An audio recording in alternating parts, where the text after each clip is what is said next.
Chalukya TV. ಇಂದು ಬನಹಟ್ಟಿ ನಗರದಲ್ಲಿ ನಡೆದ ಭವ್ಯ ಕಾರ್ಯಕ್ರಮದ ವರದಿ ನಿಮ್ಮ ಮುಂದೆ ತರುತ್ತಿದ್ದೇವೆ. ಫೆಬ್ರವರಿ 28ರಂದು ಬಸವಾದಿ ಶರಣರಿಂದ ಆಯೋಜಿಸಲ್ಪಟ್ಟ ಬೃಹತ್ ಹಿಂದೂ ಸಮಾವೇಶ ಹಾಗೂ ಅದ್ದೂರಿ ಮೆರವಣಿಗೆಗೆ ಸಾವಿರಾರು ಭಕ್ತರು ಮತ್ತು ಜನರು ಉಪಸ್ಥಿತಿಯಲ್ಲಿ ಅತಿ ವಿಜೃಂಭಣೆಯಿಂದ ನಡೆಯುತ್ತಿತ್ತು. ಸುಮಧುರ ಭಾಷಿಣೀಂ ಸುಖದಾಂ ವರದಾಂ ಮಾತರಂ ವಂದೇ ಮಾತರಂ. ಕೋಟಿ ಕೋಟಿ ಕಂಠ ಕಲಕಲ ನಿನಾದ ಕರಾಲೆ.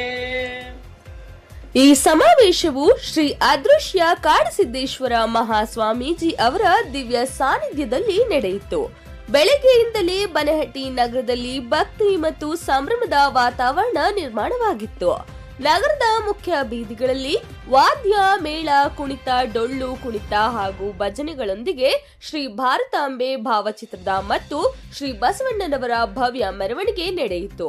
ಬೀದಿ ಬೀದಿಯ ಜನರೆಲ್ಲರೂ ನಿಂತು ಮೆರವಣಿಗೆಯನ್ನ ನೋಡಿ ಕಣ್ತುಂಬಿಕೊಂಡರು.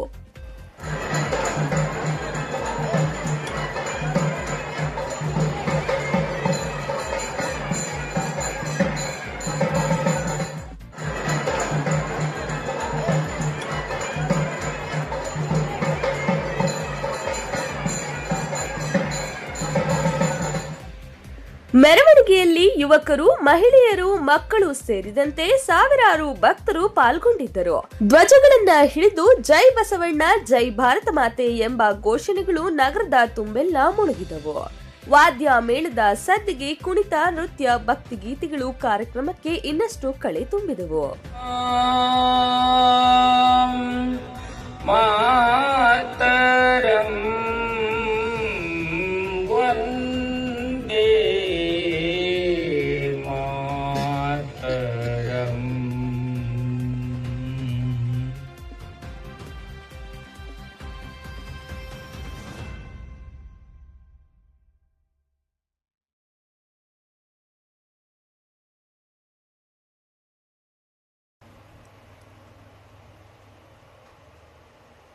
ಮೆರವಣಿಗೆಯ ನಂತರ ವೇದಿಕೆಯ ಕಾರ್ಯಕ್ರಮವು ನಡೆದಿತ್ತು.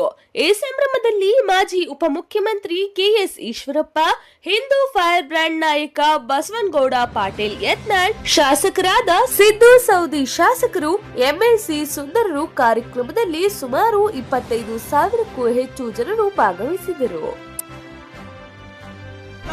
ಗೋವಿಂದ ಗೋವಿಂದ ಗೋವಿಂದ ಗೋವಿಂದ ಗೋವಿಂದ ಗೋವಿಂದ ಗೋವಿಂದ ಗೋವಿಂದ ಗೋವಿಂದ ಗೋವಿಂದ ಗೋವಿಂದ ಗೋವಿಂದ ಗೋವಿಂದ ಗೋವಿಂದ.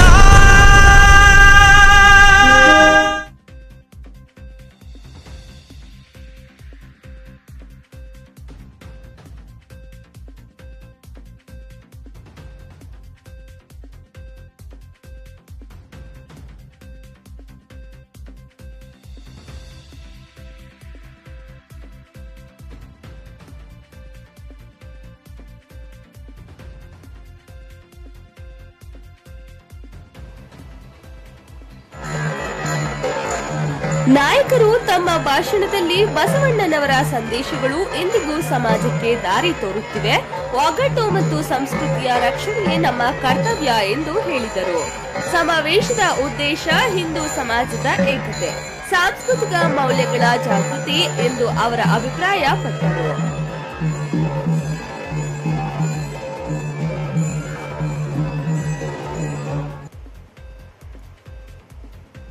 ಈ ಬೃಹತ್ ಸಮಾವೇಶದಲ್ಲಿ ಸುಮಾರು 25,000ಕ್ಕೂ ಹೆಚ್ಚು ಜನರು ಭಾಗವಹಿಸಿದ್ದರು. ಸುತ್ತಮುತ್ತಲ ಗ್ರಾಮಗಳಿಂದಲೂ ಭಕ್ತರು ಮತ್ತು ಸಾರ್ವಜನಿಕರು ಆಗಮಿಸಿದ್ದರು. ಕಾರ್ಯಕ್ರಮದ ಯಶಸ್ಸಿಗೆ ಸ್ಥಳೀಯ ಸಂಘಟನೆಗಳು ಮತ್ತು ಸ್ವಯಂ ಸೇವಕರು ಸಹಕಾರ ನೀಡಿದರು. ಸುಮಧುರ ಭಾಷಿಣೀಂ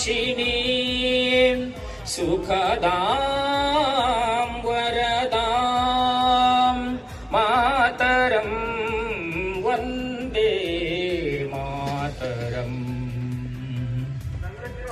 ಕೋಟಿ ಕೋಟಿ ಕಂಠ ಕಲಕಲ ನಿನಾದ ಕರಾಲೆ.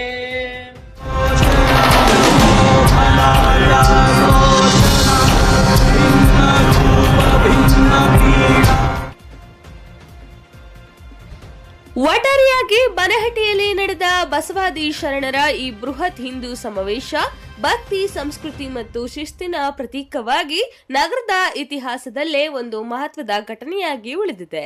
ಇದೇ ರೀತಿಯ ಕ್ಷಣ ಕ್ಷಣದ ಸುದ್ದಿಗಳಿಗಾಗಿ ನೀವು ನೋಡ್ತಾ ಇರಿ ನಮ್ಮ ಚಾಲುಕ್ಯ ಟಿವಿ. ಇನ್ನು ನಮ್ಮ ಚಾನೆಲ್ ನ ಸಬ್ಸ್ಕ್ರೈಬ್ ಮಾಡಿಲ್ಲ ಅಂದ್ರೆ ಈಗಲೇ ಸಬ್ಸ್ಕ್ರೈಬ್ ಮಾಡ್ಕೊಳ್ಳಿ. ಇದುವರೆಗೂ ನಮ್ಮ ವಿಡಿಯೋವನ್ನ ತಾಳ್ಮೆಯಿಂದ ವೀಕ್ಷಣೆ ಮಾಡಿದ್ದಕ್ಕಾಗಿ, ನಿಮ್ಮ ಪ್ರೀತಿಗಾಗಿ ಅನಂತ ಧನ್ಯವಾದ.